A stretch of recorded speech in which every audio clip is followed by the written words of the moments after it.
First up on the show, after about a fortnight of Ukraine's incursion into Russia's Kursk region, President Volodymyr Zelensky has revealed the real reason for taking the bold move. Zelensky says Kyiv aims to create a buffer zone to prevent further attacks by Moscow across the border. Now, the Ukrainian president has appealed to Western leaders to allow the country's troops to use long-range Storm Shadow missiles to hit Russian territory. The US and UK have refrained from granting the permission over fears that it could trigger an escalation in the region. Meanwhile, according to the Institute of the Study of War, Ukrainian troops have advanced over an area of at least 100 square kilometers in Russia as part of its efforts to cripple Moscow's logistical capabilities and disrupt supply routes. They've also blown up a second bridge over the Seym River. This while remaining under pressure in its occupied east as Russian forces advance towards the city of Pokrovsk in the Donetsk region, which serves as a key hub for the Ukrainian military. At least one person was killed and 3 others injured as Russian forces attacked civilian infrastructure in the town of Bilofila in Sumy. According to reports, Russia used a gap-guided aerial bomb in the attack.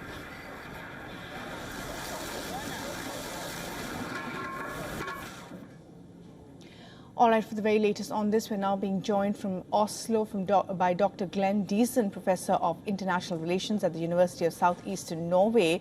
Glenn Diesen, thank you very much indeed for joining us on the show. Let me begin by asking you how you read the current statements, the latest statements by President Volodymyr Zelensky. Well, I think he needs definitely more weapons. A key problem which is recognized among the Ukrainians, the West and Russia is that this Kursk invasion does not seem to be sustainable. That is, the Ukrainians went out from their defensive positions, out in the open inside Russian territory. So as a predictable consequence, they're losing a lot of mechanized vehicles and manpower, which is not very good in a war of attrition in which you're attempting to exhaust the adversary. So in contrast, on the Russian side, within their own territory, they seem to have better air defenses. Also, this allows them to use their very powerful glide bombs. So I know that in the Western media, at least, there's a lot of excitement about Ukraine taking territory within Russia. But when the army is knocked out as a consequence, then they will eventually lose the territory they took. So this is why it's not sustainable. And this is also why Ukraine is now asking for more weapons. And as you see in countries like the UK or Germany, they're also using this invasion to whip up excitement and advocate for more weapons to assist in the invasion. So I think this is where we are at the moment, because the Ukrainians are suffering greatly as a result of this. And this is also something that Ukrainian military commanders across the country are asking, why all these weapons were sent into Russia and being destroyed when they're struggling so much on the other front lines where the Russians are making gains. Yeah. So it's, so there's a lot at stake. Yeah. That's an important point you're making, that, they went into this and a lot of people thought that this was going to be a successful incursion and they will gain ground, but it seems like a miscalculation in some ways. How do you see the Russians' continuous attack on Ukrainian regions in the Donbas region, something which Kyiv thought would ease up after their attacks in Kursk? Yeah, and I think that was one of the objectives of going into Kursk, to divert Russian troops from the front line in Donbas. But instead, we see that the Russians are making more progress now, simply because the Ukrainians diverted all these troops into Kursk. So it's going across the main front line. The most critical area, I think, is Pokrovsk, because, again, this is a war of attrition, but Pokrovsk is a key logistic center point, is a transportation hub. All areas connect through this. So if the Russians are able to take this, there's not many more defensive lines west of Pokrovsk, and also they will be able to disrupt the Ukrainian logistics and also use this as a bridgehead to expand further. So we're already seeing huge encirclements taking place. A lot of Ukrainians are fleeing, and when they're fleeing, they're losing a lot of equipment and men as well. So I think this is what the Russians are doing. They want to take advantage of what they see on the Ukrainian side being a misstep or a strategic mistake. Doesn't mean they're not gaining something from Kursk. It just means this results in weaknesses other places. So the Russians will try to take advantage of this.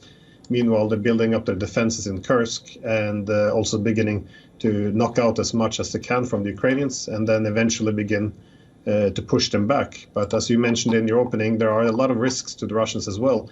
A lot of Russian troops could get stuck on the south side of the Seym River as the Ukrainians are knocking out the bridges, and they could be enveloped in a cauldron there. Right. And as you are telling us about how this is unfolding for the Ukrainian side, obviously the West can't afford for Ukraine to lose this war. So many of the countries are agreeing to give some of the weapons. But why do you think the US is still not allowing Kyiv to use its long-range Storm Shadow missiles on Russian territory, despite, of course, multiple pleas from Ukraine? That would be a dangerous escalation, I assume. Yeah, it is a very dangerous escalation because the reason why it's a controversial topic is because the ambiguity over whether or not it's a defensive or offensive war by NATO. It's very popular in the West to say that, Ukraine was attacked and NATO has every right to assist Ukraine with the right to defend itself. But it's important to keep in mind that this has to a large extent been a proxy war against Russia for a decade now. Keep in mind that after the West toppled the government in Ukraine in 2014, on the first day, the US began, or the CIA began, a covert war against Russia. This was before there was ever any conflict between Russia and Ukraine. And we also learned that when Russia eventually invaded in 2022, the reason why the US and UK sabotaged the peace agreements in Istanbul, and this according to the mediators, was because the US saw an opportunity to use the Ukrainians to kill Russians. Now, it's also been confirmed in Bloomberg that once the Russians invaded, the US and UK, their top officials considered the only acceptable outcome of the war to be the military defeat of Russia and regime change. And then we also had the issues like the US Helsinki Commission arguing peace can only be restored by decolonizing Russia, which means to break it into pieces and balkanize it. So the point is the context here. Now that NATO is launching missiles into Russian territory, or at least NATO missiles are being used, and NATO is very enthusiastically backing the invasion of Russian territory, this obviously is an escalation. And if we see this in the context that NATO effectively has gone to war against Russia, the world's largest nuclear power, it makes a lot of sense if the Americans are a bit cautious and attempt to pull back on the leash, especially on the British, who are a bit too enthusiastic about this. Yeah. And the US is also trying to take some distance and likely ask itself as well, how much success do they actually want in terms of invading Russia, humiliating its political leaders? Because at some point the Russian response will come. Yeah, and certainly the Americans can't afford two full-blown wars, one of course happening in West Asia and one here. Glenn Deason, always a pleasure talking to you. Thanks very much indeed. Thank you. For all the latest news, download the WION app and subscribe to our YouTube channel.